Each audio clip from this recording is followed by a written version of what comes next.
Chers amis, bonjour à nouveau. Fin de la pause. Reprise du programme. Fin de la pause. Reprise du programme. Bonne session.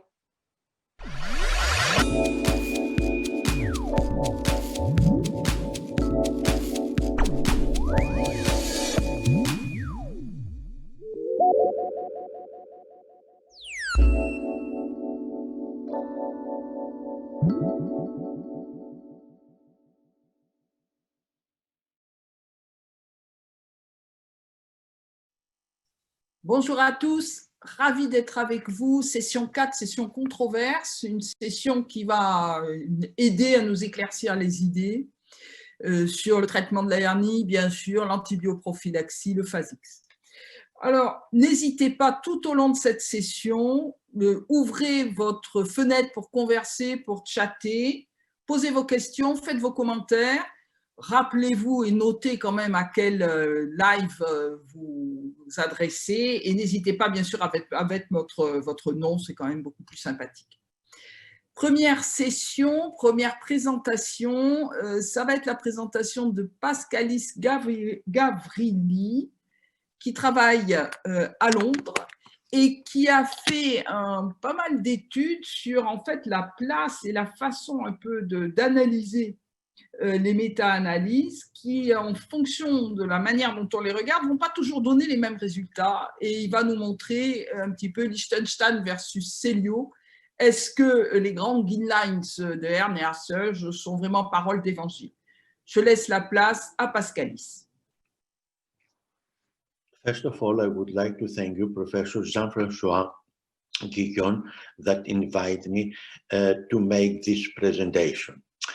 Our presentation is on total extraperitoneal versus Liechtenstein hernioplasty, a systematic review by conventional updated meta-analysis versus cumulative meta-analysis on the determination of clinical efficacy and harm.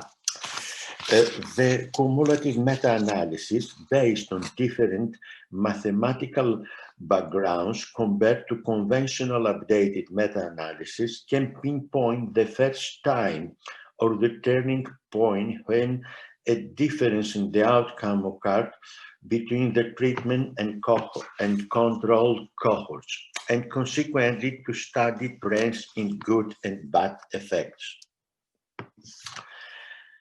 The quintessence and essential of difference between the conventional updated and cumulative meta-analysis were demonstrated by Lauenthal in landmark article Cumulative Meta-Analysis on Therapeutic Trials for Myocardial Infarction. This study includes 33 randomized controlled trials that conducted between 1959 and 1988 for 30 years. There is special attention we should focus on the study in 1973 in the study Frankfurt 2 demonstrates for the first time statistically significant results in cumulative meta-analysis compared to non-significant results of conventional meta-analysis. From 1973 until 1988, all the following studies demonstrate significant results in cumulative meta-analysis compared to non-significant results of the meta-analysis. Until 1973, the results are produced by 8 studies, including 2,432 patients, and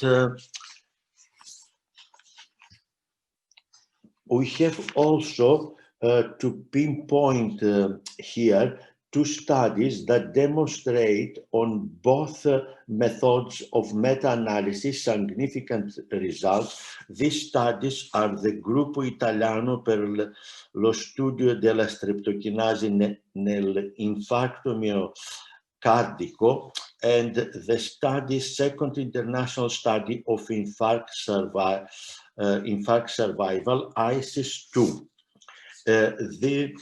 These studies had the common hallmark that they were well powered, including 11,412 and 70,887 patients respectively.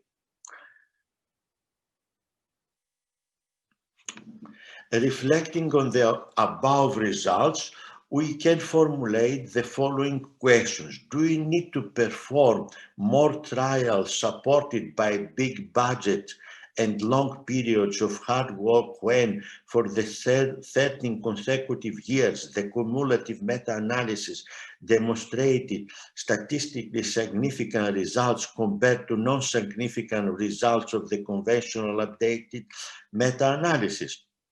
In nutshells, the cumulative meta-analysis can determine clinical efficacy, harm, and turning points of the accumulation of evidence over time and may help make recommendations for treatments, healthcare policies, and designing future results. In September 2019, Gavrielidis and al. Published a study on TEP versus Liechtenstein procedure. They demonstrated that the recurrence rate was significantly higher in the results of cumulative meta-analysis compared to non-significant results in conventional updated meta-analysis. In particular, this period starts when the study by Neumayer and al.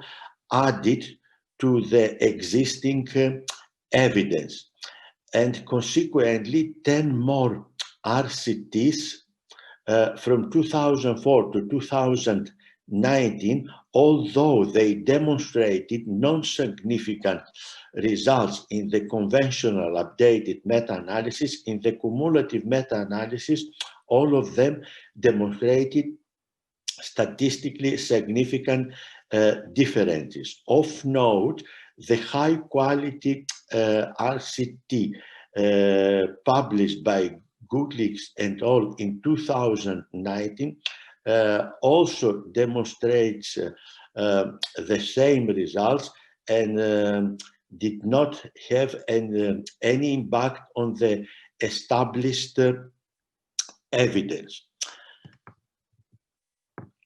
Consequently, Kekerling and Adolf interested on our results and formulated the following essential comments.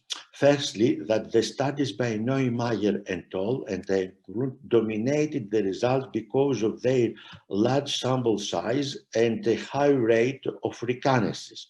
Secondly, the high rate of recurrences may be due to the use of mesh size other than the standard size, then by 15 centimeters, as recommended by the guidelines. Thirdly, the study by Eklund and al. Had a problem with a single surgeon responsible for 33% of all recurrences, and at the end, a Bayesian network meta-analysis published by Olfi et al. Demonstrated comparable recurrences rates between the two procedures. Our response was titled "Numbers Speak Louder and Communicate a Clearer Message Than Words," and based on the following answers. First of all the previous meta-analysis and the present meta-analysis by Gavrielidis et al. Demonstrates significantly higher recurrence rate for the TEP compared to Liechtenstein procedure. In the study by Englund et al., even after exclusion of a single surgeon, the recurrence rate in the TEP cohort was still twice as high as in the Liechtenstein cohort. The study by Neumeier et al. Points the beginning of the time periods of 15 years, where 10 more studies, including 4,848 patients, demonstrated significantly higher recurrence rates in the cumulative meta-analysis compared to traditional updated meta-analysis.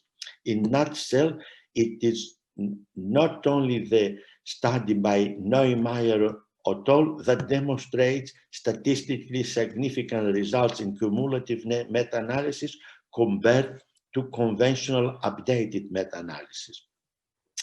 Another interesting point is that the selection criteria, the inclusion criteria by Eolfi and all were very selective. A systematic share of the literature demonstrated that 90 more randomized controlled trials could have been included in the study by Eolfi et al.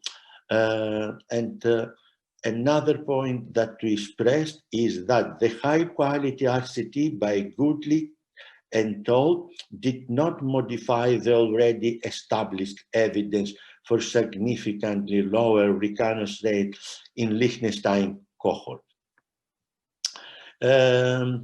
Notably, Rosenberg J. and Andresen K.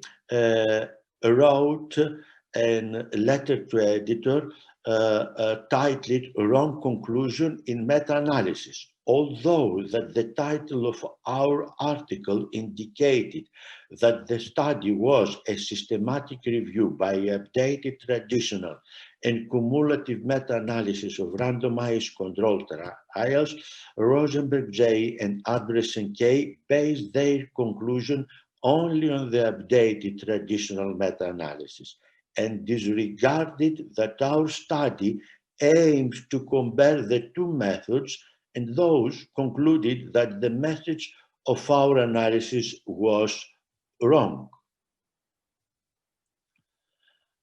Our reply, titled "Analyzing Topics Using Different Methods Promotes Constructive Debate." There we repeated actually our answers from our previous response letter. Numbers speak louder and communicate clearer message than words. And moreover, we proposed a multi-center meta-analysis to be based on the following principles. First, predefined outcome estimation. Second, size of hernial defect, size of mesh use. Fourth, evaluation of cost effectiveness. And at the end, to take into account the experience of the operators. At the end, Klinge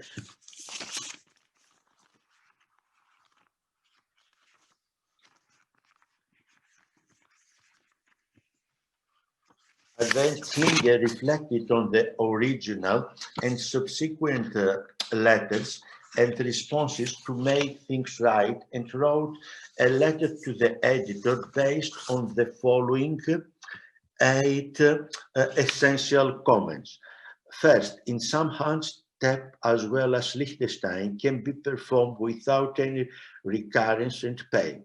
Second, anatomy, biology, immunology, sufficient mesh overlap and learning curve may reflect the development of recurrence. Thirdly, probably only 20% of recurrences cannot be related to individual risk. Fourth, how many of patients were free of extra procedural risk? Fifth, what level of difference justifies abandoning a procedure? Sixth, though a mean risk profile of the standardized cohort can be calculated. This does not reflect the individual risk. 7, the main question should not be which technique is superior in general, but in which patients TEP or Liechtenstein is better. 8, randomized controlled trials commonly do not allow analysis of subgroups with sufficient power. Thank you for your attention, and I'm happy to answer any of your questions. Full stop. C'était parfait. Donc, Pascalis Gaviridis nous a bien démontré en fait que le tout n'est pas de faire de la méta-analyse, mais de savoir comment on la fait et comment on l'analyse. Alors, je laisse maintenant Gérard Fromont introduire le live suivant. Gérard, c'est à toi. C'est avec plaisir que j'introduis, comme tu dis, Marc Soler, un international surgeon. Pourquoi et quand préférer MOP à Celio ou Liechtenstein? Il va nous expliquer aussi ce que c'est que le MOP, parce que peut-être certains d'entre vous ne le savent pas. À toi, Marc. Chers amis, très heureux d'être parmi vous pour ce e-congrès. Je vais essayer de vous présenter quelques arguments pour préférer la technique minimale ouverte prépéritonéale par rapport aux autres techniques. Les pionniers, vous les voyez ici en rouge, ils ont beaucoup publié jusqu'aux années 2010. Ce n'est qu'à partir de 2010 que nous avons beaucoup de publications qui permettent de comparer ces techniques avec mise en place de prothèses dans l'espace prépéritonéal par voie ouverte par rapport aux techniques classiques endoscopiques ou Liechtenstein. Voilà un petit peu les études que l'on peut retrouver avec le pionnier pour moi qui est Franz Ugari, qui a tenté et réussi de traiter les hernies complexes par une petite incision et en ambulatoire. J'ai utilisé l'ancillaire de Ugari avec les principes techniques de la technique type pour finaliser cette technique que j'appelle minimale ouverte prépéritonéale. C'est une technique type avec une façon d'opérer à la Ugari. Voilà 1401 patients consécutifs opérés pour des hernies primaires. Pour les hernies récidivées, c'est un tout autre chapitre. Ces hernies primaires sont opérées en chirurgie ambulatoire dans 95% des cas, lorsqu'ils ne sont pas éligibles à la chirurgie ambulatoire, non pas pour des problèmes liés à des problèmes médicaux liés aux patients, mais par exemple par rapport à l'absence de support social dans la quasi-totalité des cas. On utilise des prothèses dédiées. L'anesthésie est masque-laryngée sans curarisation, sans intubation endotrachéale. Il n'y a presque pas de complications médicales significatives, presque pas de complications sur le site opératoire également significatives. C'est vraiment des complications superficielles mineures. Une plaie de vessie qui a nécessité une hospitalisation de 3 jours et uniquement 2 réhospitalisations pour des problèmes mineurs dans cette série. On verra les douleurs post-opératoires immédiates. Les patients sont revus entre 1 et 2 ans. Uniquement 89 patients sur 1240 ont un petit trouble à signaler, mais dans 83 cas sur 89, ce trouble est inférieur au problème que posait la hernie, notamment au trouble que posait la hernie en préopératoire. Et même dans les 6 cas où le trouble est supérieur au trouble préopératoire, le résultat final est jugé excellent ou bon, 5 cas sur 6. À noter une récidive avec un bon résultat pré-réopération, la nécessité d'enlever en 2 temps une prothèse pour une fistule externe sans récidive, et enfin une réintervention pour infection superficielle. 2 prothèses ont été enlevées dans une autre région. Quelques mots par rapport à la technique MOP et chez le sujet âgé et quelques mots pour comparer la technique MOP au Liechtenstein. Comme vous pouvez le voir sur ces colonnes, les patients opérés selon les techniques endoscopiques sont plus jeunes que MOP et Liechtenstein, avec beaucoup plus de patients de plus de 80 ans et beaucoup plus de patients avec un ASA supérieur en Liechtenstein et en MOP par rapport aux techniques endoscopiques. Dans la colonne MOP, il n'y a pas de sélection de patients. Dans la technique endoscopique, les patients sont un peu plus jeunes avec un ASA inférieur et je pense qu'un certain nombre de patients se retrouvent dans la colonne Liechtenstein avec donc des patients plus âgés avec un ASA supérieur. Chez ces patients octogénaires notamment, on fait beaucoup moins de laparoscopie que pour le groupe contrôle, ce qui est encore plus marqué pour les nonagénaires, avec une différence significative entre nonagénaires et octogénaires, avec curieusement 10% de patients nonagénaires opérés sans mise en place de prothèse. Il est difficile de comparer les séries puisque les patients ont été sélectionnés. Toutefois, il y a plus ambulatoire dans la technique MOP alors qu'il s'agit a priori de sujets plus jeunes avec un ASA inférieur. Le type d'anesthésie, la règle, c'est masque laryngé pour la technique MOP, anesthésie générale avec curarisation et intubation endotrachéale pour les techniques endoscopiques et tout type d'anesthésie possible pour les techniques de Liechtenstein. Un peu plus de complications péropératoires dans la technique TAP-TEP, même si ce n'est pas significatif. Un peu plus de complications médicales pour la technique MOP par rapport à TAP-TEP et un peu plus de complications médicales dans le Liechtenstein, mais globalement, les complications sont mineures. Un peu plus de complications in situ avec plus de réintervention dans le Liechtenstein, un peu plus de complications in situ, ce qui pourrait paraître surprenant, dans les techniques endoscopiques par rapport à la technique MOP, mais ce n'est pas significatif. Un peu moins de douleurs chroniques à 8 jours, 30 jours et 3 mois pour les techniques endoscopiques par rapport à la technique MOP. Également, un peu plus de douleur pour la technique MOP par rapport au Liechtenstein à 8 jours et à 30 jours et à 3 mois.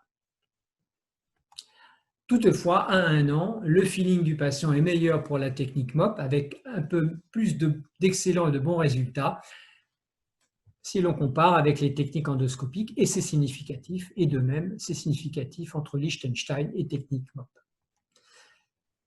Si l'on compare la technique MOP avec le Liechtenstein, ce qui me gêne un peu, c'est l'absence de contrôle de l'étage crural chez les patients opérés par un Liechtenstein dans 25% des cas, alors que dans la technique type MOP, on contrôle toujours l'étage crural. Avec donc probablement quelques hernies crurales oubliées lorsque les patients sont traités selon la technique de Liechtenstein.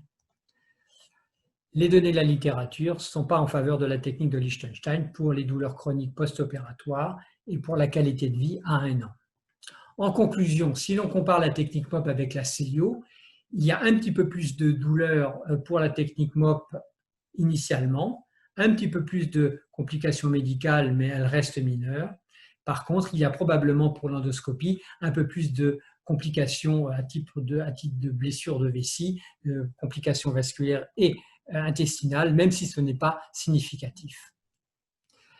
Il y a, ce qui est surprenant, plus de chirurgie ambulatoire chez ces patients plus jeunes avec un ASA inférieur dans la technique MOP par rapport à la CELIO. La technique d'anesthésie me paraît également en faveur de la technique MOP, sans intubation, sans curarisation. Il y a un meilleur feeling du patient, c'est statistiquement significatif si l'on compare les deux techniques.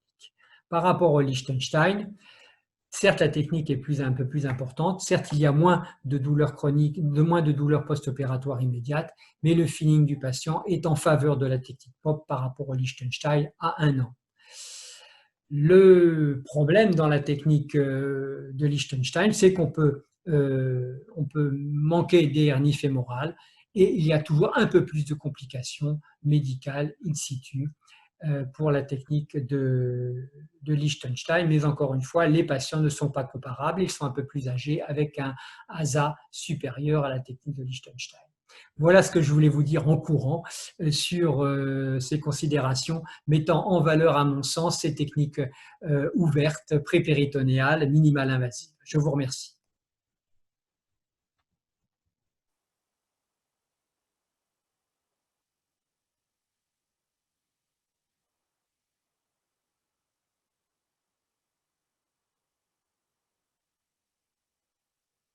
Uriel, you are mute. Merci à Marc pour cette très belle présentation. Je crois qu'il a bien vendu le minimal invasif open par rapport au Liechtenstein, donc vraiment très intéressant. Maintenant, je vais demander à Benoît de nous présenter l'orateur suivant. Merci Benoît. Alors, on a vu ce matin la présentation du docteur Christou sur un taux très faible d'ISO dans la cure de hernie inguinale dans une série du club hernie, donc des patients qui avaient été opérés sans antibioprophylaxie. Alors, la question de l'antibioprophylaxie dans la cure de hernie inguinale, elle est toujours débattue. On a eu de nouvelles recommandations qui ont été faites par l'ASFAR. Et donc maintenant, on va avoir la présentation du professeur Bory de Montpellier qui va nous éclaircir donc sur l'antibioprophylaxie, la cure de hernie de l'aine. Quelles guidelines suivre? Bonjour, on m'a demandé donc de vous présenter la place de l'antibioprophylaxie dans la cure des hernies inguinales. Tout d'abord, quelques définitions. L'antibioprophylaxie est l'administration d'antibiotiques avant la contamination potentielle du fait d'une situation à risque au cours d'un geste chirurgical. L'objectif de l'antibioprophylaxie est de s'opposer à la prolifération bactérienne afin de diminuer le risque d'infection du site de l'intervention. L'infection est un risque pour toute intervention et en chirurgie, on retrouve des bactéries pathogènes dans plus de 90% des plaies opératoires lors de la fermeture. Ceci existe quelle que soit la technique chirurgicale et quel que soit l'environnement. Ces bactéries sont souvent peu nombreuses, mais peuvent proliférer. Quels sont les facteurs de risque de cette infection post-opératoire? Tout d'abord, les facteurs microbiologiques, comme la taille de l'inicolome, la virulence du germe, la susceptibilité aux antibiotiques. Les facteurs inhérents au traumatisme chirurgical, comme la dévitalisation, l'hémorragie, les sérums, l'introduction d'un matériel prothétique.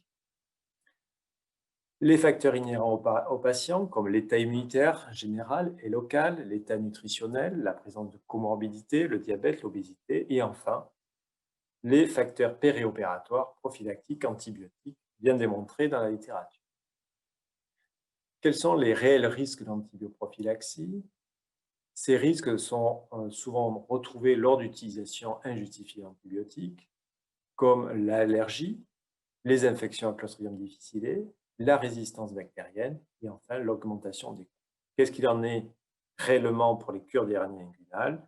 Au niveau des coûts, on voit que ça représente 12 € par patient.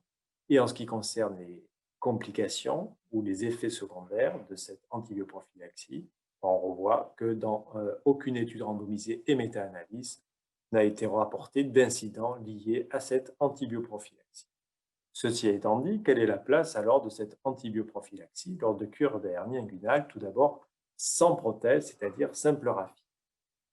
On a à notre disposition une étude Cochrane, qui est une méta-analyse, qui montre qu'il n'y a aucun bénéfice à réaliser une antibioprophylaxie lorsqu'on fait une cure de hernie inguinale sans prothèse.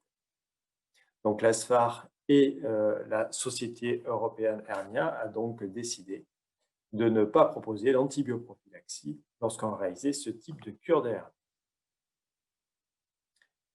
Qu'est-ce qu'il en est au niveau de l'antibioprophylaxie par prothèse? Et là, on va commencer par le sous-groupe voie ouverte.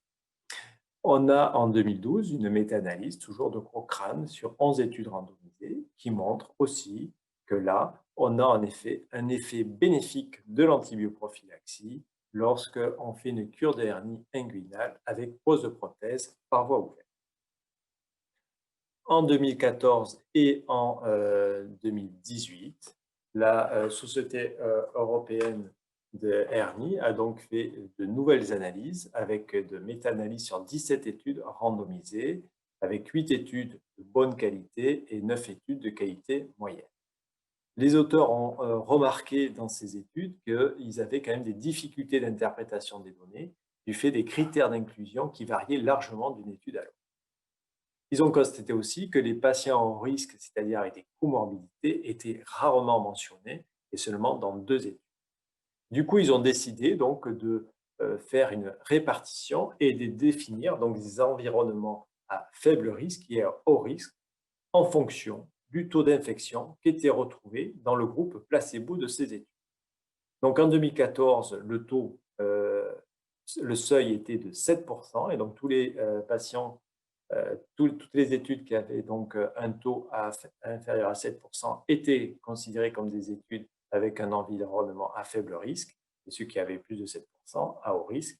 Et en 2018, ce taux est tombé à 5%, avec donc la répartition qui s'est faite de la même façon. Ce qu'on constate, c'est qu'à aucun moment, on voit apparaître le facteur patient, qui est plutôt là un vrai critère objectif d'évaluation. Donc, il a été fait ces deux sous-groupes, à bas risque et haut risque environnemental. Et donc, on revoit dans cette méta-analyse que dans le groupe à haut risque, à droite, vous avez donc un effet bénéfique de l'antibioprophylaxie lorsqu'on met une prothèse par voie ouverte. Lorsqu'on est dans un bas risque environnemental, à ce moment-là, on voit qu'on a un effet bénéfique de l'antibioprophylaxie, mais de façon non significative, avec un intervalle qui va de 0,42 à 1,24. Donc, ça touche en effet la ligne des 1, donc c'est non significatif, mais on voit bien que dans toutes ces études-là, il y a quand même un effet bénéfique. Donc, la European Hernia Society a donc posé ses recommandations, tout d'abord en montrant qu'en effet, il y avait un risque plus élevé d'infection chez les patients qui avaient une cure des hernies bilatérales, mais aussi lorsque ces patients avaient une cure des hernies pour récidive. Deuxième recommandation qui a été proposée, c'est que dans les patients qui avaient une réparation par voie ouverte avec pose de prothèse, l'administration d'antibiotiques prophylactiques dans le groupe de patients à moyen risque ou faible risque, dans une zone environnementale à bas risque, n'avait pas d'indication à une antibioprophylaxie. Je vous fais remarquer qu'aucune étude n'a validé cette conclusion, car on ne connaissait pas la gravité ou les risques des patients dans les études. Autre recommandation qui a été proposée, c'est l'administration d'antibiotiques prophylactiques dans les réparations par voie ouverte et pose de prothèse dans les patients qui avaient un haut risque de complications et qui se trouvaient dans un bas risque environnemental. Cette administration était recommandée et a été surtout suggérée sans pour autant qu'on ait une preuve scientifique de cette recommandation. Enfin, dernière recommandation, c'était la recommandation d'administration d'antibiotiques prophylactiques chez les patients qui se trouvaient dans un haut risque environnemental d'infection. En 2020 est apparue une nouvelle méta-analyse avec 22 études randomisées qui ont fait donc deux méta-analyses, une qui comprenait toutes les infections du site opératoire et des infections profondes, et une autre méta-analyse qui ne concernait que les infections du site opératoire. Lorsqu'on regarde ces deux méta-analyses, on s'aperçoit l'effet bénéfique de l'antibioprophylaxie, où on a une nette diminution de façon générale des infections du site opératoire et des infections profondes.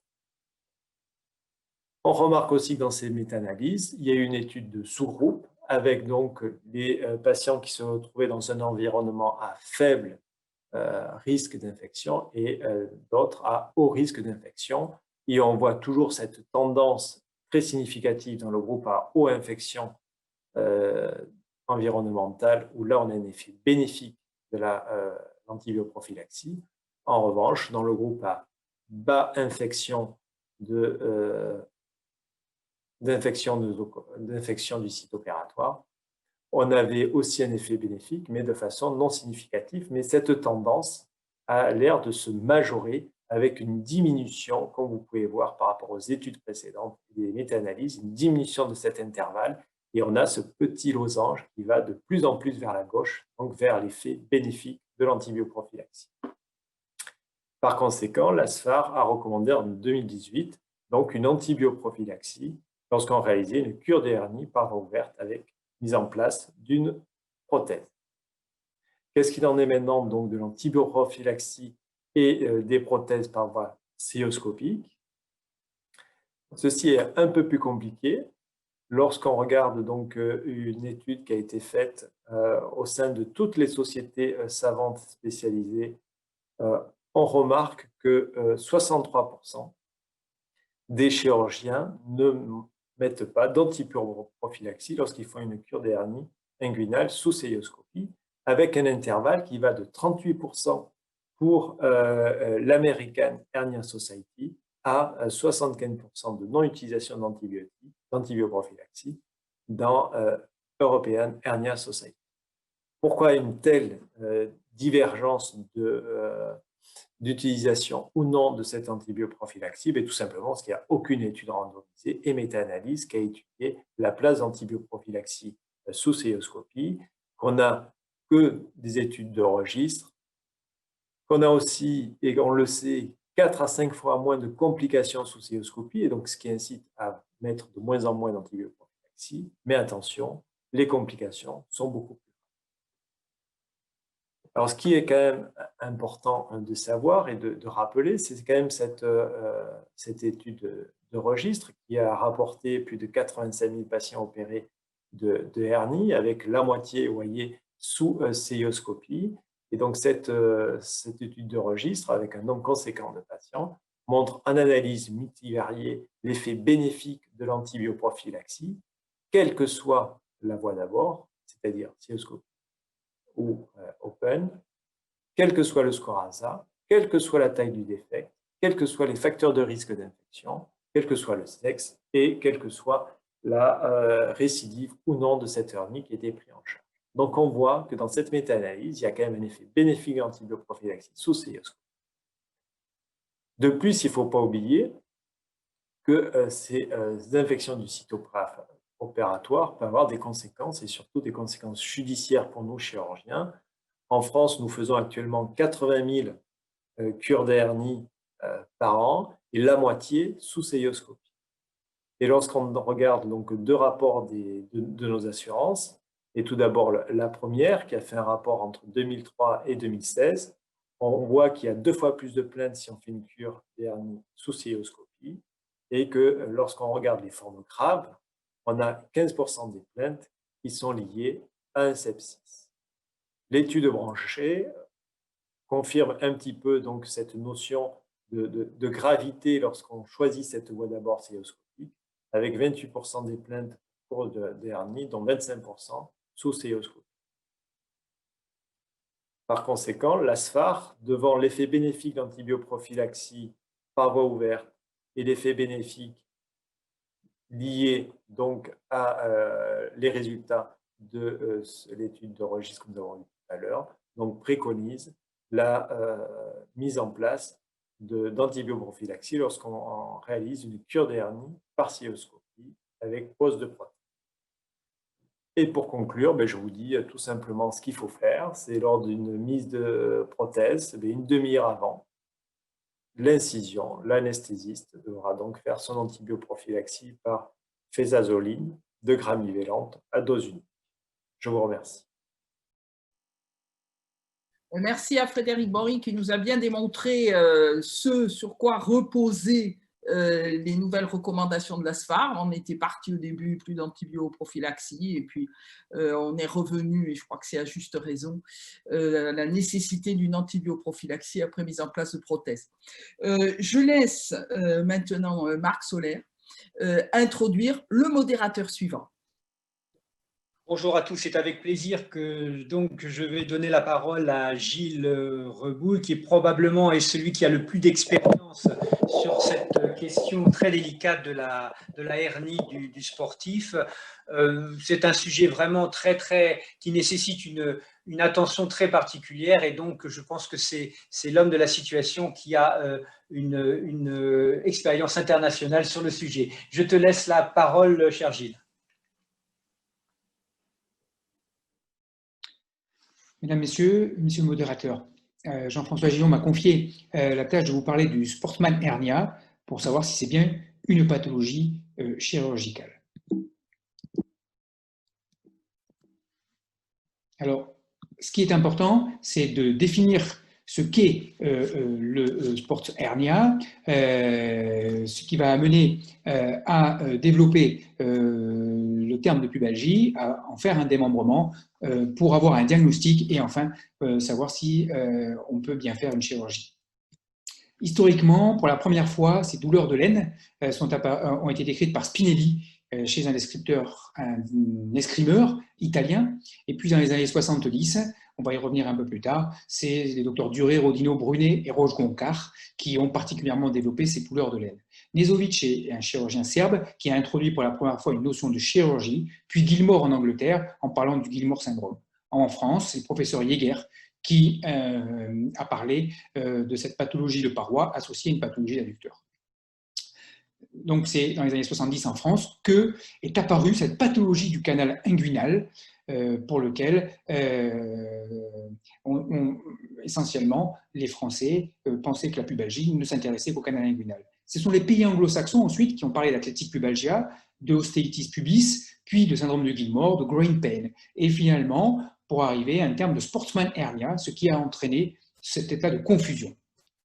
Le sportsman hernia, c'était quoi? Et c'est quoi? C'est une hernie occulte avec une douleur de laine du pubis chez des sportifs qui pratiquent des mouvements répétitifs, donnant des douleurs aiguës ou chroniques, avec à l'examen mis en évidence d'un bulging du fascia transversalis et d'une douleur à la palpation du canal inguinal. Le diagnostic est fait par une IRM et le traitement, lorsque après 6-8 semaines, le traitement conservateur fait inefficace, on peut proposer une chirurgie. Gilmore a introduit un élément supplémentaire qui a complexifié cette prise en charge puisqu'il a également rajouté des douleurs pubiennes et également des douleurs au niveau de l'adducteur.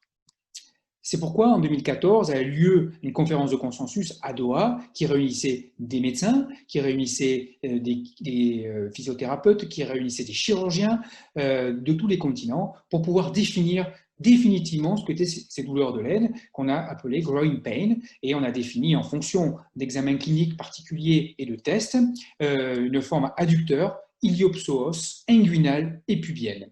Dans la forme inguinale qui nous intéresse, puisque c'est celle qui se rapproche de cette forme de sportsman hernia, on avait des diagnostics très précis et des tests qui permettaient de faire entrer un patient dans cette forme-là.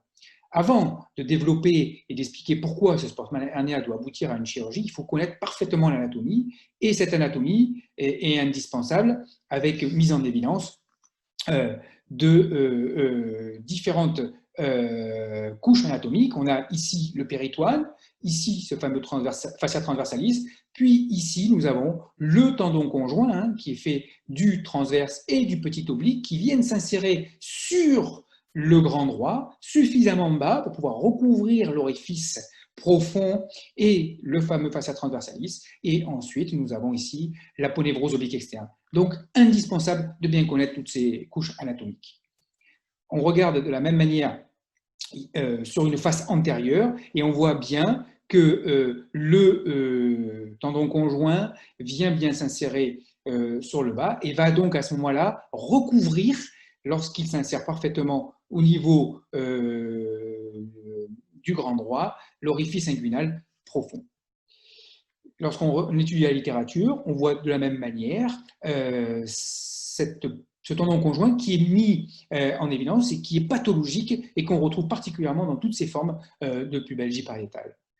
On a donc fait une étude sur Bordeaux qui a réuni 64 patients avec 32 patients symptomatiques et 32 patients témoins, et on a voulu analyser cette insertion du tendon conjoint. On a déterminé sur la partie haute une insertion qui était très haute du tendon conjoint, puis une insertion intermédiaire et une insertion basse, et on voit bien qu'à chaque fois, au niveau anatomique des photos de droite, le montre bien aussi, qu'on a une faiblesse de plus en plus importante et une ouverture de plus en plus importante au niveau du fascia transversalis lorsque l'insertion est haute.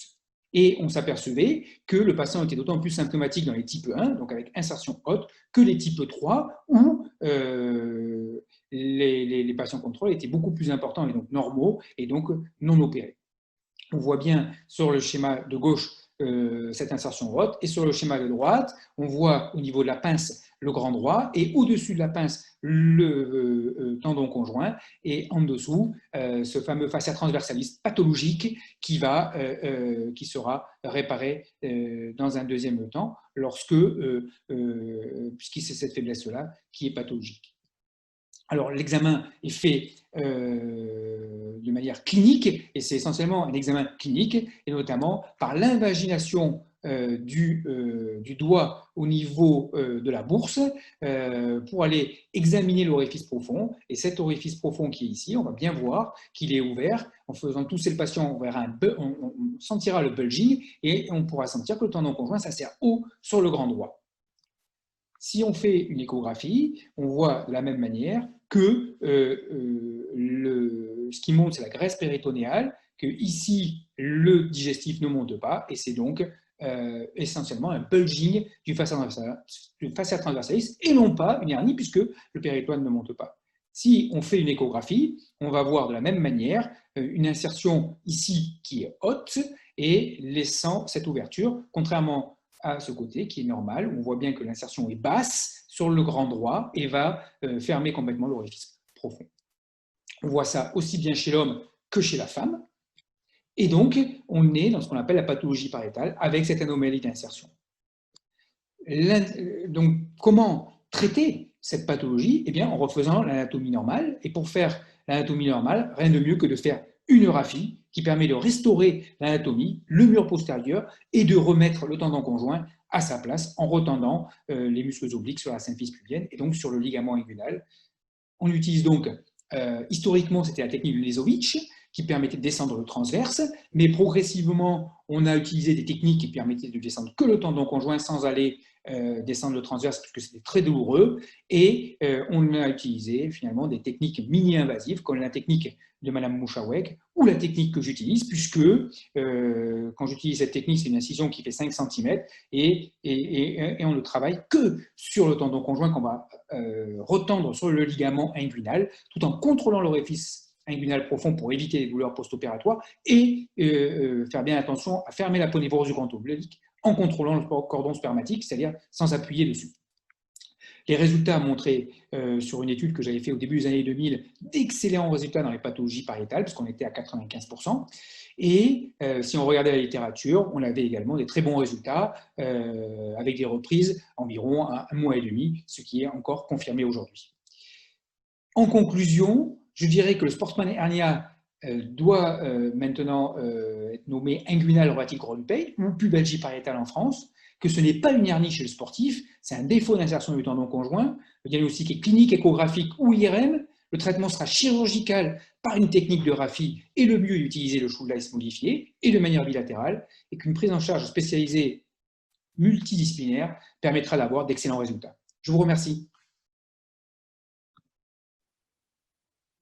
Merci beaucoup à Gilles Reboul, donc, qui nous a fait une très très belle mise au point sur la pubalgie, puisqu'il ne faut pas appeler ça une hernie, et son traitement, donc traitement efficace par simple Raffi pour rabaisser, en fait, remettre en place le tendon conjoint. Je vais maintenant laisser la parole à Gérard Fromont qui va nous présenter la session, la vidéo suivante. Merci Gérard. Je passe donc la parole à Diane Muller de Strasbourg qui va nous parler d'une étude multicentrique concernant l'utilisation du Phasix dans la cure d'éventration contaminée. Bonjour à tous, je vous remercie de me donner l'opportunité de présenter notre travail qui est une étude descriptive multicentrique française concernant la prothèse biosynthétique Phasix dans la chirurgie de l'éventration contaminée. Tout d'abord, la chirurgie abdominale contaminée est une situation fréquente que l'on rencontre souvent en urgence. Cette chirurgie contaminée est difficile à traiter et augmente le risque d'infection post-opératoire. Également est un facteur de risque de récidive, d'altération de la qualité de vie et d'augmentation des coûts, sachant que la littérature est peu contributive et qu'il n'y a pas encore de consensus concernant le type de prothèse à implanter. À l'heure actuelle, il y a 3 types de prothèses biosynthétiques sur le marché. On a décidé d'étudier la Phasix, composée de poly-4 hydroxybutyrate et dont le délai de dégradation est de 12 à 18 mois. Cette étude descriptive rétrospective concernant les données pré- et pér-opératoires a été prospective concernant le recueil du suivi post-opératoire. Elle est multicentrique. Je remercie d'ailleurs encore les centres hospitaliers participants, en plus à savoir de Dijon, Bordeaux, Besançon, Lyon et Reims. Nous avons inclus des patients de mai 2016 à septembre 2018 avec une date des dernières nouvelles en février 2019. Les données sont recueillies à partir des logiciels et dossiers médicaux des patients après avis favorable du comité d'éthique. L'objectif principal était de déterminer le taux de survenue de complications à 12 mois post-opératoire avec, de manière plus spécifique, complications générales, spécifiques de type infection de site opératoire et surgical site occurrence. L'analyse des facteurs de risque de survenue de cette infection de site opératoire et les complications majeures selon Dindo et Clavien. L'objectif secondaire a été de déterminer le taux de survenue de récidive d'éventration à 12 mois post-opératoire. Nous avons inclus les patients opérés d'une cure d'éventration, quel que soit le mode de recrutement, opérés avec une prothèse biosynthétique de type PhasX, et quel que soit le grade 2 ou 3 de la classification Modified Ventral Hernia Working Group. Le grade 2 correspondant à des patients avec comorbidité à risque de complications post-opératoires après cure d'éventration, et le grade 3 correspondant au grade de la contamination, propre contaminée, contaminée avec infection active. L'analyse a été menée en intention de traiter, avec des analyses descriptives et de comparaison, et une prise en compte de l'effet aléatoire du centre. Nous avons inclus au total 215 patients avec un suivi total médian de 12 mois. Le grade 3 donc de contamination était de quasiment 80% et avec un grade 4, donc vraiment sale, de 22%. Les caractéristiques des patients préopératoires, c'était principalement des hommes de plus de 60 ans avec un IMC quasiment à 30, un antécédent de cure d'éventration sur le même site de 40%, et un mode de recrutement en chirurgie programmée de 81%. On a recueilli les variables à risque de complications post-opératoires connues dans la littérature, ainsi que les indications de l'implantation d'une prothèse biosynthétique. Dans notre cohorte, 30% des patients ont une stomie associée dans le même geste, un geste gastro-intestinal dans 47%. La prothèse a été implantée en rétromusculaire dans quasiment 56% des cas, et la fermeture aponevrotique a pu être réalisée dans 96% des cas. Au total, concernant les complications post-opératoires, 100 patients ont présenté une complication post-op, toutes causes confondues, et parmi eux, 26,5% ont présenté une complication grave. Le taux de SSO était de 39,5% et le taux de SSI de 22,3%. Avec cette courbe de survie, on peut remarquer que lors des 3 premiers mois post-opératoires, la très grande majorité des complications survient. Concernant la description de la surgical site occurrence cumulée lors du suivi, elle est composée à 12 mois post-opératoire, majoritairement de l'infection de site opératoire, qui elle-même est composée de la collection superficielle, d'une collection superficielle majoritairement, donc à 17,7%, et une collection profonde à 10,7%. Les facteurs de risque d'infection de site opératoire après analyse multivariée sont uniquement le geste gastro-intestinal associé avec un odd ratio à 2,6. Les facteurs de risque de complications graves après analyse multivariée sont le mode de recrutement, principalement en urgence, donc à ce moment-là, avec un odd ratio à 11,8, et à la limite de la significativité, le cancer avec un odd ratio à 3,9. La récidive présente un taux, on a un taux total de récidive clinique de 6,5% à 12 mois post-opératoire sur la totalité de la cohorte. Concernant uniquement les patients ayant eu le suivi d'une année à minima, le taux de récidive est alors de 12,4%. L'analyse multivariée montre qu'on a comme facteur de risque de récidive l'antécédent de cure d'éventration avec un odd ratio à 3,9 et un odd ratio pour l'infection de site opératoire qui est aussi significatif à 5,4. Pour mettre en perspective nos résultats avec la littérature, pas de littérature en fait concernant la chirurgie contaminée, enfin très peu en tout cas pour les prothèses synthétiques, avec des taux de SSO qui sont quand même bien supérieurs aux nôtres. Concernant les prothèses biologiques, nos taux de SSO, SSI et de récidive sont largement inférieurs. Peu de littérature à l'heure actuelle sur les prothèses biosynthétiques en chirurgie donc contaminée et sale, mais en tout cas, on a l'impression d'avoir des taux superposables à ce qui est déjà apparu dans la littérature. On pourra discuter donc l'aspect rétrospectif du recueil initial, mais surtout le suivi uniquement d'1 an post-opératoire. Ça nous semblait légitime déjà dans un premier temps d'évaluer la sécurité d'emploi de la prothèse. On voit bien que les complications précoces sont les plus nombreuses les 3 premiers mois post-op. Il faudra réaliser un suivi à plus long terme pour analyser plus spécifiquement la récidive. Les facteurs de risque de complications sont ceux aussi connus dans la littérature. Et par contre, tout ce qui va être impact financier et qualité de vie n'est pas analysé ici et mériterait également qu'on s'y intéresse. En conclusion, c'est une étude représentative de l'utilisation de cette prothèse Phasix, de ses complications post-op précoces.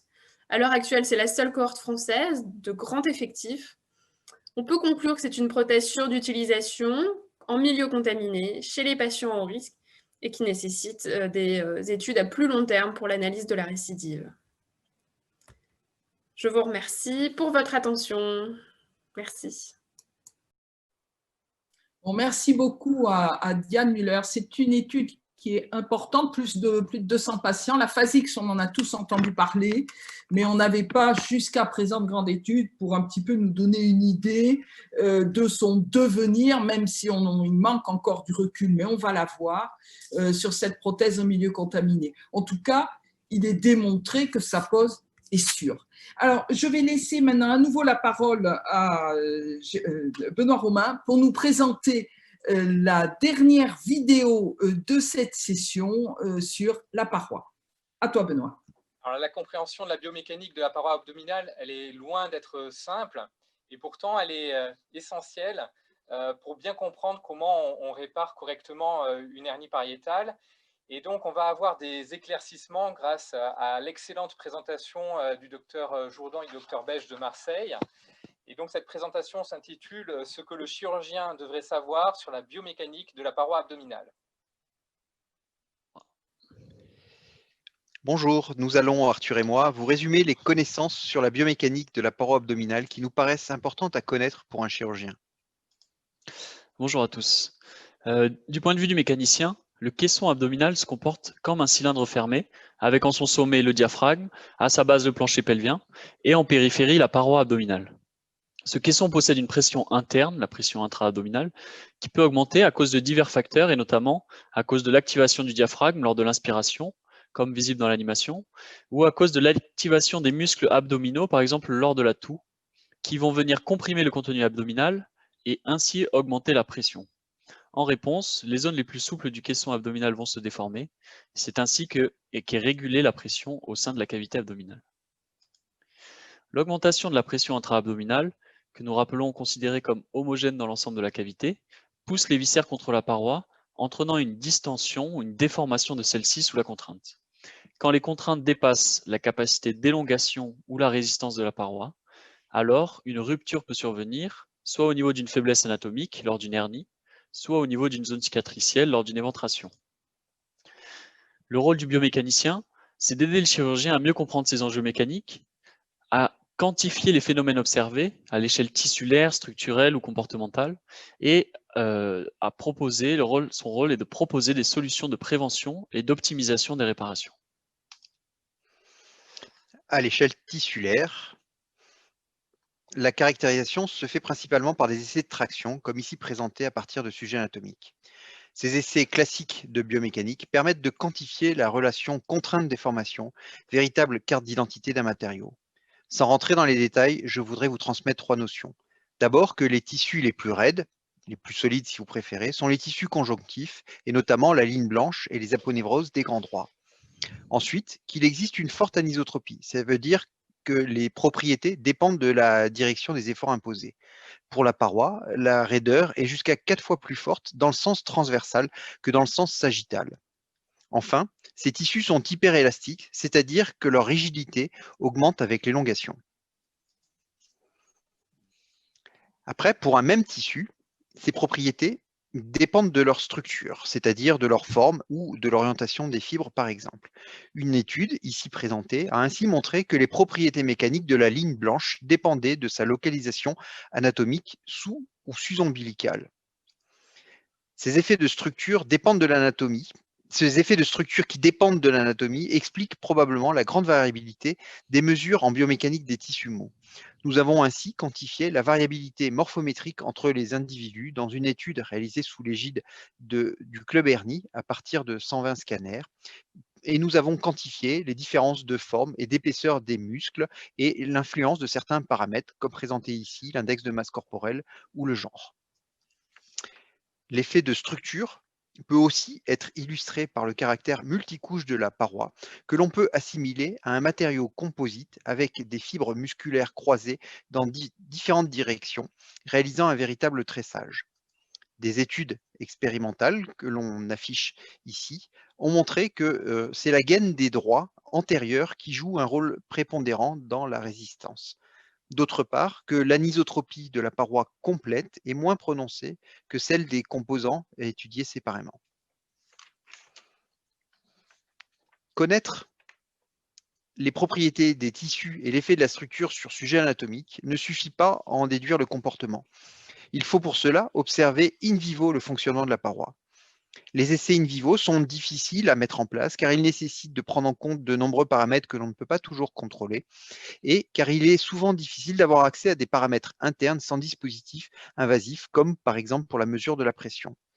Une des façons d'observer le comportement d'une paroi saine est de regarder comment elle se distend en fonction de la pression lors d'une laparoscopie. Vous avez ici illustré la courbe de la compliance d'une paroi endormie et sédatée qui montre que la compliance dans le sens crânio-caudal est 2 fois plus importante que dans le sens sagittal. D'autres études ont montré l'importance sur la compliance de paramètres comme l'index de masse corporelle, l'âge, la situation de grossesse ou des antécédents de chirurgie.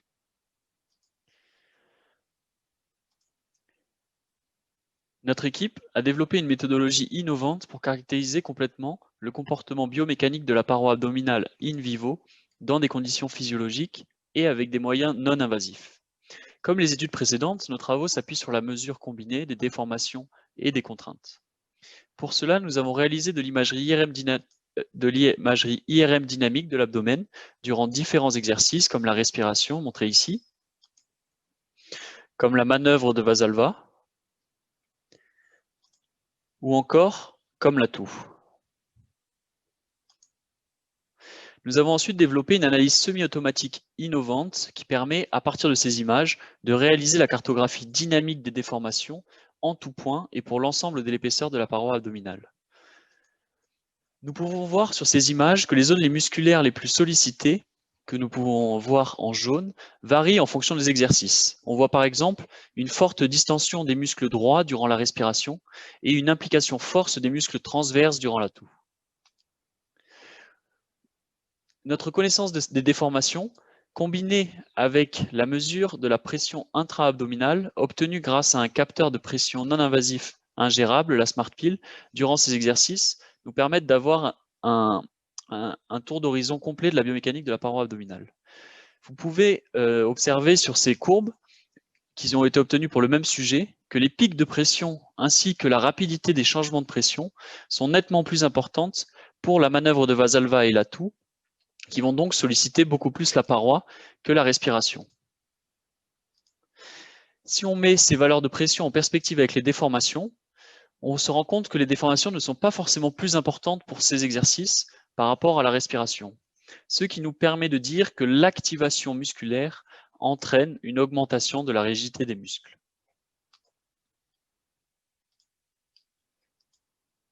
Le dernier outil du biomécanicien pour venir étudier finement les phénomènes mécaniques, c'est la modélisation virtuelle.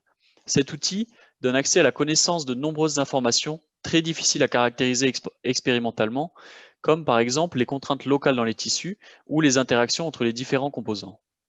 Nos travaux, présentés précédemment, ont aussi pour vocation d'apporter des données pour améliorer la biofidélité de ces modèles et valider qu'ils se comportent véritablement comme des jumeaux numériques. Nous avons ainsi essayé, dans le temps imparti, de résumer quelques-unes des notions importantes sur la biomécanique d'une paroi abdominale saine, notamment sur le lien entre la pression intra-abdominale et les contraintes exercées sur la sangle musculo-aponevrotique, sur le fait que les structures les plus résistantes sont la ligne blanche et la gaine antérieure des droits, sur le caractère 2 fois plus déformable de la paroi dans le sens crânio-caudal que dans le sens transversal, sur la variabilité selon le genre et le morphotype. Ces connaissances sur le fonctionnement d'une paroi saine nous paraissent une étape indispensable pour une meilleure compréhension de la biomécanique d'une paroi pathologique ou réparée. Nous vous remercions. Merci beaucoup. Alors, merci à Arthur Jourdan et Thierry Bèche sur un sujet qui est tout de même novateur, assez mal connu et pourtant très important, la biomécanique de la paroi abdominale. Voilà une très belle présentation, très didactique. Alors, je vais vous rappeler, n'hésitez pas, vous posez vos questions, c'est le chat, signé, dites, précisez donc la vidéo à laquelle s'adressent ces questions, très important. On vous y répondra donc au fur et à mesure à la fin de la session. Et je laisse maintenant la parole à Pablo Ortega qui va nous présenter la mini-conférence. Merci Pablo. Non, il y a des questions là. La conférence est après la discussion. Oh, pardon. Alors, discussion ouverte, pardon. Donc, pour la discussion, voilà. Moi, j'ai une question pour Frédéric et pour le docteur Gavrilis. C'est que jusqu'à il y a peu, je pensais que méta-analyse, c'était une parole d'évangile.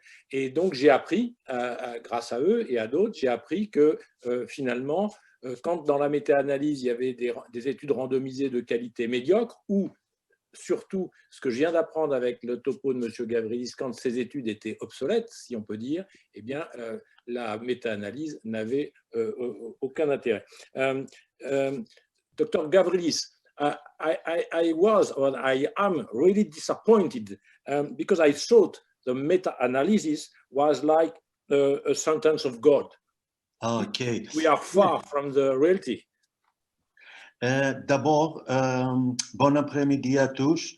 Je suis très heureux pour être à nouveau entre mes collègues français. Je voudrais remercier monsieur le professeur Jean-François Guillon pour m'inviter à votre congrès.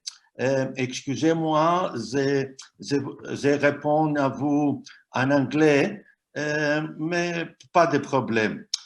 So I would like to give you an example and to tell you at what cultural background is based my study. I have been in France and I did my formation in hepatobiliary surgery, and I can summarize my experience from France in few words. First of all, words matter, and second, don't be a surgeon of a single technique or method. By applying this cultural background in the analysis and particularly on the meta-analysis, I would like to see the things from the different points of view. And so meta-analysis, it is very generic term. We don't have a single meta-analysis. We must understand, and this, the French culture would help us with the first two words, words matter. And I gave a similar presentation, and I asked the audience to tell me which term is right and which term is wrong. or may pose the question the other way round. Were the pioneers of the cilioscopic surgery right when they used the word cilioscopic cholecystectomy, or are right the nowadays surgeons that use the word laparoscopic surgery? So, I'm not going to wait for your answer. I'm going to give the answer right now. It was very interesting for me to understand that lapara is the part of the abdomen that is in English is called, or in Latin is called, iliac region. So in the iliac region, you can find only the appendix on the right side, on the right iliac, and on the left side, you can find the sigmoid. So you can perform only either laparoscopic appendicectomy or laparoscopic sigmoidectomy, and not laparoscopic cholecystectomy. That was very important lesson from the French surgical school. Therefore, when I used the word updated conventional meta-analysis, it's another thing completely different from the cumulative meta-analysis.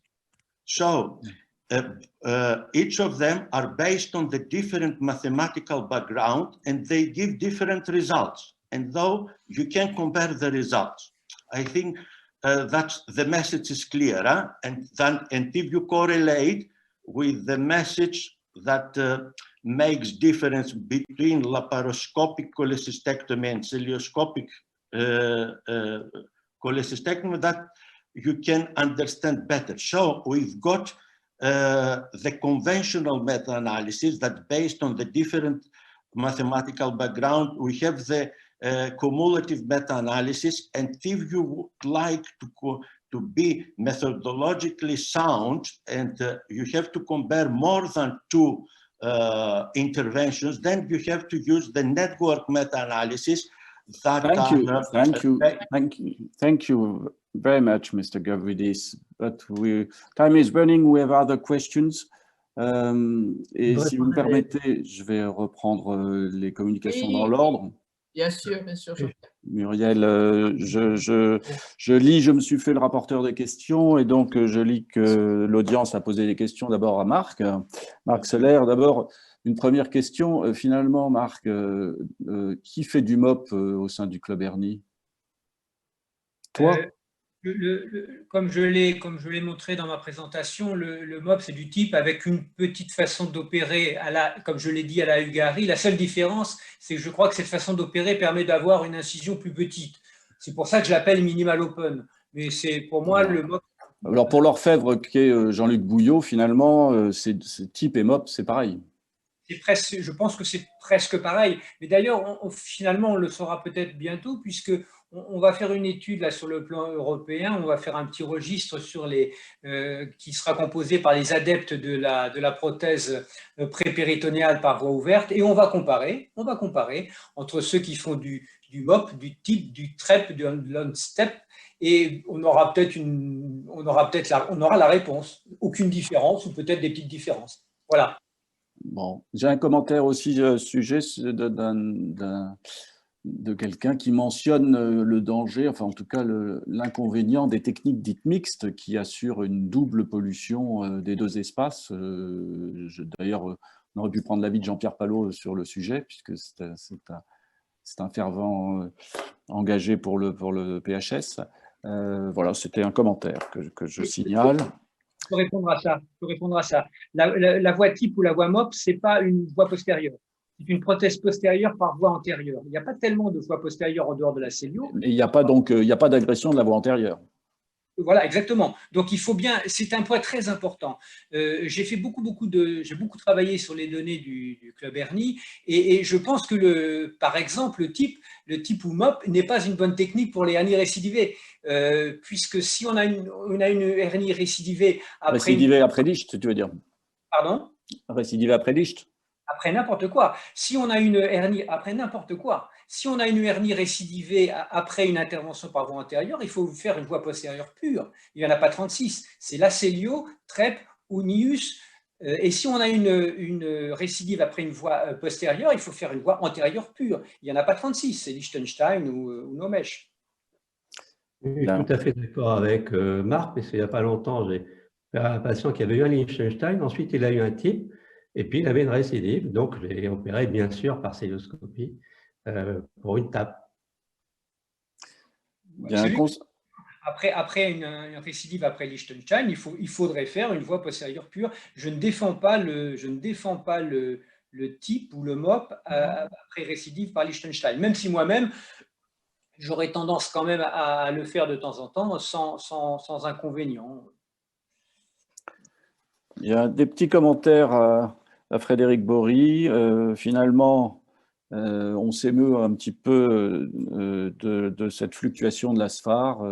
Et finalement, effectivement, on comprend que les études ont du mal à trancher. Antibioprophylaxie, oui ou non.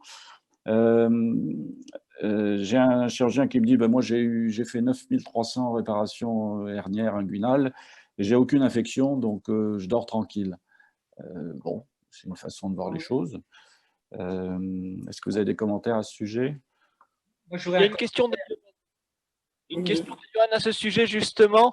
Qu'est-ce qui a amené, est-ce que Frédéric, tu sais, qu'est-ce qui a amené la SFAR à changer de 2018 à 2019 concernant ça?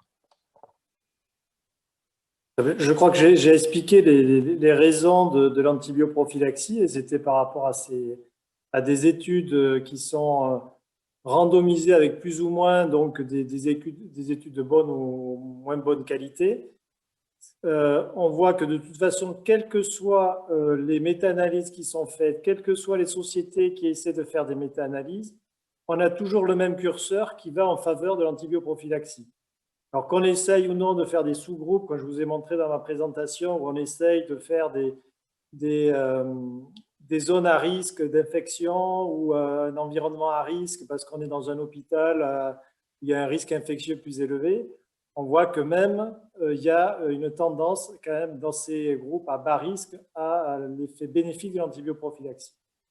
Alors après, tout peut se discuter, hein, on peut remettre en cause ces résultats, ça peut durer des années et des années. Je crois que là, les données, elles sont claires, on peut les interpréter comme on veut, il suffit de regarder les études. Alors c'est sûr que certaines études ne sont pas de très très bonne qualité. Il faut savoir que lorsqu'on fait des méta-analyses, on utilise donc les études qu'on a, que les études ne sont qu'un échantillon de la population. Et cet échantillon de la population, mais des fois, il n'est pas forcément représentatif de la population. Et c'est pour ça qu'on fait les méta-analyses. On cumule le maximum d'études pour avoir un groupe qui va représenter la population opérée. Alors, je reviens sur l'étude de registre là, que je vous ai montré en dernier sur la laparoscopie, où on a quand même plus de 80 000 patients dans cette étude. Donc là, on a encore plus un effet représentatif de la population et quand même en étude multivariée, et quelle que soit la technique chirurgicale, c'est-à-dire célio ou pas célio, on a un effet bénéfique d'antibioprophylaxie malgré les comorbidités associées. Et donc on voit que quand même il y a un bénéfice. Et quand on regarde la littérature, on s'émeut beaucoup des risques d'antibioprophylaxie. Dans aucune de ces études, on a des effets secondaires, entre guillemets, de cette antibioprophylaxie parce que c'est juste une injection 30 minutes avant et après, il n'y en a plus. Alors, je pense qu'avec toutes les précautions qui ont été prises, on voit que c'est pour ça que la SFAR, on a validé cette antibioprophylaxie au vu des résultats et au faible risque qu'on peut donner à cette antibioprophylaxie. Merci Frédéric. Une question pour Gilles Reboul d'Olivier Oberlin, une bonne question. Finalement, alors pourquoi ça fait mal une sportsman hernia? Parce que les hernies directes, finalement, ça ne fait pas tellement mal. Oui, d'accord. Ça fait pas mal. C'est juste une faiblesse. Et c'est cette faiblesse qui va entraîner des décompensations, qu'elle soit sur la symphyse, qu'elle soit sur l'adducteur ou qu'elle soit sur l'iliopsoas. Mais le motif de consultation, c'est quand même la douleur en général, non? Non, pas souvent une douleur. C'est souvent un terme de gêne. Ils ne sont pas comme d'habitude, ils sentent qu'il y a une gêne. Et en fait, quand ils viennent et qu'ils sont symptomatiques, c'est qu'ils ont une décompensation sur l'adducteur, ça fait mal. Sur le pubis, ça fait mal. Et sur l'iliopsoas aussi. Et c'est là qu'on découvre qu'il y a cette pathologie pariétale. Il n'y a pas de risque d'ouverture de l'orifice crural quand on Ah non, on n'y touche pas. Et puis, non, mais justement, en tirant sur l'étage supérieur. Aujourd'hui, je ne touche plus du tout au fascia transversalis, contrairement au Schuldeis. C'est pour ça que je l'appelais un Schuldeis modifié. Et parce que je me suis aperçu que le fascia transversalis, ce n'était pas la peine de l'ouvrir et puis de le suturer derrière, puisque de toute façon, il n'y avait pas de sacarnière. Donc, du coup, pourquoi fragiliser quelque chose qui n'est pas, qui est déjà fragile? Et donc, du coup, je ne descends que le tendon conjoint. Et on voit très, très bien, que ce soit chez l'homme ou chez la femme, qu'on va renforcer la paroi. On m'interroge. Pardon. Je peux intervenir? Vas-y, Gérard, je t'en prie. Je veux intervenir pour une question, une remarque à Gilles, parce que j'en fais quelques-uns depuis une vingtaine d'années, même footballeur de Lens, puisqu'on est à côté de la meilleure équipe de France. Donc, quel est le délai en général entre les symptômes et la chirurgie? Quelle est la place de la kiné dans l'amélioration des symptômes? Et d'autre part, je dois rendre hommage à Georges-Frédéric Bégin, qui a une vingtaine d'années a appliqué l'abord célioscopique à la réparation de ces pubalgies. Et je dois dire que depuis plus de 20 ans, je fais également un abord célioscopique comme pour une hernie avec un renforcement prothétique qui renforce le fascia transversalis, une réparation sans tension. Et je dois dire, j'ai des très bons résultats avec cette technique. Qu'est-ce que tu penses de tout ça? Alors, la première, c'est que souvent les patients, ils ont une longue évolution effectivement de gêne abdominale, qui n'est pas une douleur. C'est pour ça qu'on ne les voit pas tout de suite. Et donc, c'est aussi pourquoi on ne sait pas comment ceux qui ne connaissent pas cette pathologie ne savent pas trop comment la traiter. Donc, on les met plutôt au repos. Finalement, avec le repos, ils vont très bien. Et puis, quand ils reviennent, de nouveau, la douleur revient. Et c'est donc une évolution qui est chronique. On est d'accord pour dire que la pubalgie pariétale, c'est chronique. C'est quelque chose qui n'est pas aigu. Et donc, du coup, je les vois au bout d'un certain moment, et donc avec une histoire, je ne me jette pas sur des gens qui ont une douleur depuis 8 jours. Donc, quand je les vois comme ça, soit ils ont un gros délabrement pariétal, et pour moi, un délabrement pariétal, ça veut dire, lorsque je fais l'invagination au doigt, normalement, on ne doit pas passer la pulpe du doigt. Si on passe 2 doigts, c'est qu'il y a vraiment un gros défect. Et ça, avec la kiné, le repos, ça ne passera pas. Ça reviendra à chaque fois. Donc, je les opère. Voilà. Ça, c'est pour ceux qui ont cette pathologie. Pour ceux qui ont une pathologie moins importante, on peut quand même faire de la kiné. C'est une kiné qui est spécifique. Et on va essayer de renforcer, en fait, le grand droit, le tendon conjoint, en l'épaississant et en faisant des exercices bien spécifiques, tout en traitant les phénomènes de compensation, c'est-à-dire adducteur, iliopsoas et pubis. Avec là aussi des exercices bien spécifiques. Voilà. Alors après, pourquoi je ne fais pas de la célio? Parce que je ne mets pas de plaque, parce que pour moi, ce qu'il faut, c'est refaire l'anatomie normale. Alors certes, c'est plus douloureux dans un premier temps, on est d'accord, mais au bout de 15 jours, on peut démarrer la kiné, et quand tout va bien, j'ai des joueurs qui ont repris en compétition à 21 jours, parce qu'on fait quelque chose de mini-invasif. Voilà. Mais voilà ma démarche. Sachant que, effectivement, aujourd'hui, il y a aussi toute la problématique de la prise en charge des pathologies d'adducteurs qui sont souvent associées et qu'il faut traiter. Bien. Alors, dans le cadre du travail présenté par Diane Muller sur les éventrations contaminées avec Phasix, Johan Lang me demande de faire repréciser à Diane comment était fait le diagnostic des récidives. Était-il clinique ou sur l'imagerie? Bonjour. Le diagnostic des récidives a été fait de manière clinique, principalement, sauf pour les patients en fait, qu'on a vus en consultation. Et s'il y avait besoin, à ce moment-là, on faisait un scanner s'il y avait besoin d'une prise en charge supplémentaire. Et alors donc, Pablo, lui, s'interroge sur le taux de récidive que l'on peut prévoir à 5 ans ou même à 10 ans. C'est délicat. Effectivement, là, on a des taux qui sont relativement bas, on est aux alentours de 12-10%. Les quelques études qui sont sorties des Phasix en milieu propre ou à peine contaminé, des taux de contamination dans les cohortes qui étaient plus aux alentours de 20, 30, 40% maximum. Nous, on a quand même une des cohortes avec un taux de contamination de 80% qui est la plus importante, un taux de grade 4, donc vraiment sale, de 22%, et on garde des taux de récidive, mais à 1 an, qui seraient superposables. Donc, on pourrait effectivement espérer que ça reste stable dans l'avenir, mais après, bon, Avec voilà. la résorption du phase X. Voilà, exactement. Après, ça se résorbe à 18 mois, et là, il faut qu'on continue nos projets communs d'études à plus long terme. Ouais, en fait, l'objectif principal de cette étude, c'était vraiment les complications post-opératoires. On ne peut pas, avec cette étude, conclure sur le taux de récidive. Donc, c'est l'objet on poursuit cette étude pour avoir le taux de récidive à plus long terme. Et le taux d'explantation après contamination? Relativement faible. Alors là, je ne l'ai pas en tête. Je peux chercher si vous voulez. Question piège. Oui, alors là… De Thierry Beige, ça rime. Je recherche. Alors, il y a une étude multicentrique européenne avec des résultats à 2 ans qui communique quand même 10% de récidive à 2 ans. Une étude où il y a hollandais, allemand, il y a aussi 2 groupes français, toujours avec phase X. Bon, donc on peut imaginer que ça puisse tenir comme ça serait positif. Ça veut dire que ça il y a dans le reste chat stable.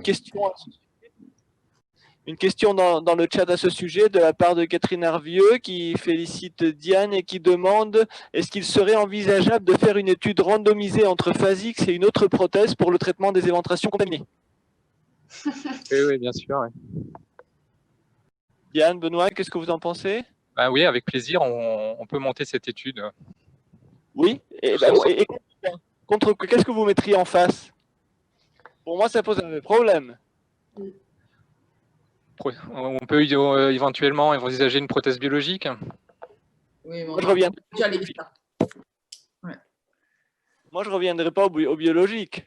Et donc, la seule chose que je pense qu'on puisse mettre en face, c'est du synthétique. Et ça fait peur. On n'a pas d'alternative pour l'instant. Bon, une question des biomécaniciens, aux biomécaniciens marseillais. Finalement, quel est l'impact en termes de biomécanique des techniques de component séparation? Eh bien, on serait ravis de le savoir. J'espère qu'on le saura dans des prochains travaux. Là, on vous a présenté des travaux sur la paroi saine. On démarre avec Arthur, donc, qui est en thèse de science, la partie expérimentation sur les patients avant et après réparation, mais la première partie de notre travail va être sur des réparations classiques. Mais le laboratoire de biomécanique qui fait travailler chirurgiens et chercheurs sera ravi d'explorer plus cette question. S'il y a des volontaires parmi les étudiants pour faire un master ou une thèse, on sera ravis de les accueillir pour avancer sur ce sujet qui, à mon avis, c'est très intéressant. La compréhension in vivo du comportement d'une paroi, on ne connaît quasiment rien. L'IRM permet d'avoir un véritable film de la totalité de l'ensemble des couches de la paroi, donc on peut avoir accès à des notions qu'on n'avait pas jusqu'à maintenant. Est-ce que Arthur a un commentaire supplémentaire à faire sur ce sujet? Non, pas spécialement. Effectivement, ouais, l'année 2021 sera l'année où on va appliquer nos méthodologies qu'on a développées sur les patients, et donc on espère vous présenter ça l'année prochaine. Est-ce que ça doit encourager les opérateurs à mettre à faire porter des ceintures de contention post-opératoire après l'opération ventrale quand on voit cette modélisation qui fait jouer tous les muscles et pour autoriser une répartition des efforts de pression? Alors, je ne sais pas quel est l'avis des vrais spécialistes de la paroi que vous êtes, mais justement, moi, j'ai regardé il n'y a pas très longtemps la biblio sur les ceintures de maintien abdominal. Elle est quand même extrêmement faible. Et pourtant, quand je vois le comportement en IRM d'une paroi, de quelqu'un qui tousse, de quelqu'un qui fait des efforts abdominaux, il y a quand même peut-être du sens. Donc, sur le plan mécanique ou clinique, je pense que c'est une belle question sur laquelle on peut facilement répondre. Moi, j'aimerais justement te poser une question, Thierry, à ce sujet, parce qu'en effet, on s'est pas mal penché sur le problème des ceintures de contention. est-ce qu'une couche qui, elle, n'est pas adhérente aux autres, parce que c'est ça qui est important, la ceinture de contention, elle est posée sur la peau, mais elle n'est pas adhérente à la peau. Donc, il y a une force qui s'exerce dans un axe, mais pas dans son axe, dans l'axe perpendiculaire. Est-ce que tu penses qu'elle peut vraiment produire une rétention efficace des muscles et empêcher leur déchirure, alors que les forces de traction, enfin de distraction en l'occurrence, ne sont pas dans le même axe que dans l'axe dans lequel exerce sa force la prothèse? Alors moi, je donne une première partie de la réponse et je pense que l'avis d'Arthur sera intéressant. Ce qui est sûr, c'est que dans la déchirure, il y a à la fois de la déformation, c'est-à-dire qu'il faut atteindre un certain niveau de déformation pour obtenir la rupture, et ça, peut-être que la paroi peut obtenir. Par contre, ce qu'on a montré, c'est que finalement, l'IRM qui montre les déformations, c'est une partie de la réponse, et l'activation musculaire, c'est-à-dire la mise en tension de la paroi aponeurotique, c'est probablement finalement l'autre événement très important qui va aboutir à une déformation. Donc, peut-être que la ceinture va jouer sur le côté limiter la déformation, comme la ceinture de sécurité limiterait finalement le déplacement des organes dans les traumas, mais ne va pas empêcher la mise en tension interne par l'activation musculaire. Oui, effectivement, la ceinture va empêcher les très grandes déformations de se produire et va un petit peu encaisser les efforts qui sont appliqués à la paroi. Par contre, paradoxalement, si on a une très forte augmentation de la pression intra-abdominale causée par exemple par une toux, la ceinture en fait venant retenir la paroi abdominale, ça risque de faire augmenter la contrainte dans la paroi en fait, en l'empêchant de venir encaisser le choc peut-être. Donc c'est à investiguer, c'est juste des idées comme ça sur des profils mécaniques. Mais... Juste une question, est-ce que vous avez fait des IRM dynamiques chez des sujets avec éventration ou tout simplement avec une ceinture? Parce que le sujet est bien musclé sur l'IRM dynamique, c'est bien. Alors, en fait, c'est un sujet qu'on démarre. On le présente là, mais l'article étant, enfin, l'article de la méthodologie, il est en révision. Il y a eu un long temps de développement de l'analyse des déformations, parce qu'en fait, on peut la regarder comme ça, mais l'analyser de façon quantitative, c'était un temps complexe qui a été fait avec une collaboration avec un laboratoire d'imagerie. Et Arthur a développé en fait une méthodologie complexe de cartographie d'analyse dynamique. Et donc, pour l'instant, nous n'avons les résultats et nous n'avons fait l'analyse que sur des parois saines. Et on est en train de déposer le CPP pour l'analyse sur des patients après réparation. Et on pourrait rajouter avec ou sans ceinture. Enfin, après, on pourra complexifier. Ça ne fait pas partie de ce qu'on a déposé au CPP, mais ça serait un petit complément à faire facilement.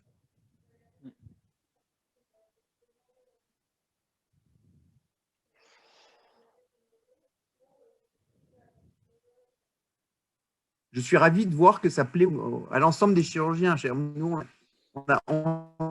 cette piste qu'on a ouverte, on est très fiers et très heureux et on a l'impression qu'elle est très prometteur, même pour les laboratoires, pour le développement des implants. Enfin, il y a vraiment des choses très intéressantes de voir en direct ce qui se passe. Merci à vous. Merci beaucoup. Alors, en effet, c'est un sujet qui, la preuve, intéresse. C'était une très belle session de controverse. Elle a été vraiment bien conclue. Une très, très belle discussion. Tous les sujets ont été abordés. L'aphasie qui va trouver sa place, tout n'est pas dit et bien sûr qu'on va continuer à en parler. L'antibioprophylaxie, ça va, ça vient, mais là, il faut que ça reste. Les méta-analyses, et je crois que Pascalis nous a bien dit qu'il fallait regarder comment elles étaient faites avant d'en tirer des conclusions excessivement importantes. La pubalgie, qu'on ne connaissait pas bien, en tout cas moi je ne connaissais pas assez, et puis bien sûr le MOP, il ne faut pas l'oublier. Donc merci à tous pour cette très très belle session, merci aussi aux auditeurs, merci pour leur participation et les questions, et maintenant je laisse la parole à la mini-conférence.